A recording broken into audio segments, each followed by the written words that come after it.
Kita semua kan pasti punya masalah ya. Tapi, pernah nggak sih kepikiran jangan-jangan cara kita ngelihat masalah itu justru itu masalahnya? Nah, kali ini kita bakal kupas tuntas satu skill dewa nih. Keterampilan meta yang bisa bikin kita ngelihat tantangan paling mustahil sekalipun jadi beda banget. Pernah nggak sih ngerasa udah mentok gitu? Kayak di depan tuh ada tembok gede banget, buntu, nggak ada jalan keluar sama sekali. Nah, gimana kalau ternyata tembok itu bisa kita ubah jadi pintu? Yuk kita cari tahu caranya bareng-bareng. Oke, buat mulai kita coba lihat dari kasus nyata ya. Ini datang dari berbagai keluhan mahasiswa soal pendidikan tinggi di Indonesia. Coba didengerin, kayaknya banyak dari kita yang bakal ngerasa relate nih. Ini yang pertama dari seorang mahasiswa, Hansen. Dia bilang, kalau gue demo pakai Almed, gue bisa di DO. Gila kan? Justru alma mater yang harusnya jadi simbol kebebasan mikir, malah jadi ancaman buat yang berani kritis. Lanjut, ada lagi nih dari Wahyu. Dia curhat, banyak temen-temenku yang pakai ChatGPT buat skrip presentasi dan dapat nilai yang sama kayak gua. Nah loh, ini soal integritas akademik. Usaha beneran disamain sama yang pakai jalan pintas. Terus, apa artinya kejujuran? Apa nilai dari ijazah itu sendiri jadinya? Dan daftarnya masih panjang.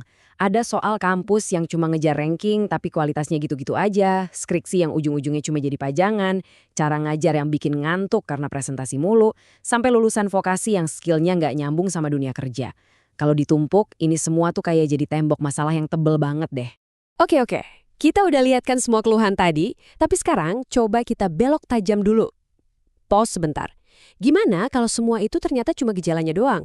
Gimana kalau akar masalah yang sebenarnya itu ada di cara kita ngelihat apa itu masalah?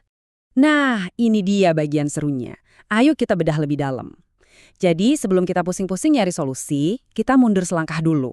Kita pikirin secara meta. Pertanyaannya simple tapi penting banget. Masalah itu sebenarnya apa sih? Kuncinya tuh di sini. Masalah itu cuma ada kalau kita punya tujuan. Coba deh pikirin. Macet itu bukan masalah kalau kamu emang nggak lagi buru-buru kemana-mana kan. Jadi masalah itu intinya adalah penghalang antara posisi kamu sekarang sama tujuan yang pengen kamu capai. Dan disinilah Sabda PS ngasih insight keren. Suatu problem bisa jadi no longer problem cuma karena cara lo liatnya beda. Jadi intinya apa? Persepsi kita itu segalanya. Rintangan bisa aja hilang bukan karena batunya digeser, tapi karena kita nemu cara pandang baru buat ngeliatnya. Ini powerful banget loh, kemampuan buat ngubah perspektif. Oke, kalau ngubah perspektif itu kuncinya, terus gimana caranya? Nah, ada satu alat bantu mikir yang keren banget buat ini. Kita sebut aja peta realitas. Konsep ini bakal bantu kita ngeliat gimana cara pandang kita sebenarnya yang nyiptain masalah kita sendiri.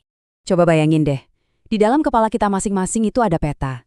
Peta ini isinya pemahaman kita tentang gimana dunia ini bekerja. Mulai dari hukum fisika, interaksi sosial, sampai sebab akibat. Makin akurat peta kita, ya makin jago kita jalan-jalan di dunia ini. Nah, ini yang terjadi kalau peta kita itu sempit, terbatas. Kita cuma ngelihat satu jalan lurus doang di depan, ujung-ujungnya mentok di tembok. Tembok inilah yang kita sebut masalah. Rasanya ya kejebak, nggak bisa kemana-mana.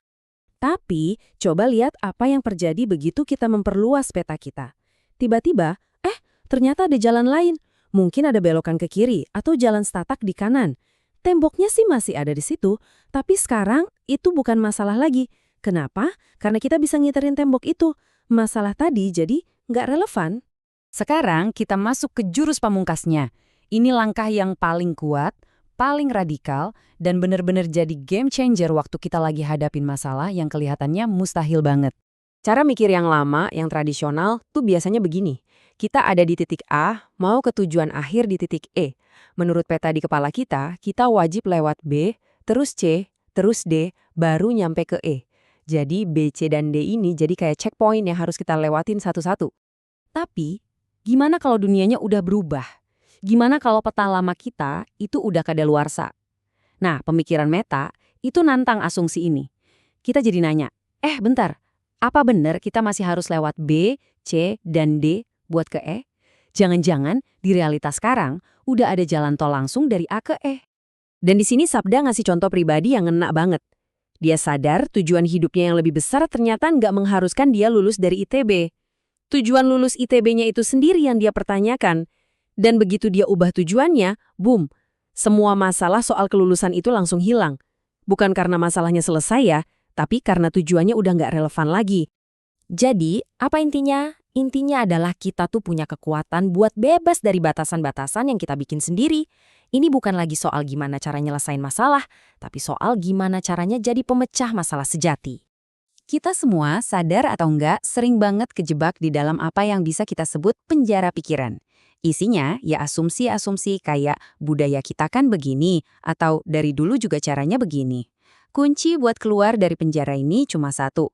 Berani nyobek peta lama kita, terus gambar ulang petanya pakai realitas yang lebih akurat. Dasarnya apa? Logika, data, dan kemampuan ngelihat gambaran besarnya. Nah, sebagai penutup, saya mau lempar satu pertanyaan buat kamu. Coba deh pikirin, ada satu tembok apa sih dalam hidup kamu sekarang? Pertanyaan lagi, itu beneran tembok atau cuma ilusi yang muncul gara-gara peta di kepala kamu belum lengkap? Jadi, penjara pikiran apa yang bakal kamu dobrak hari ini?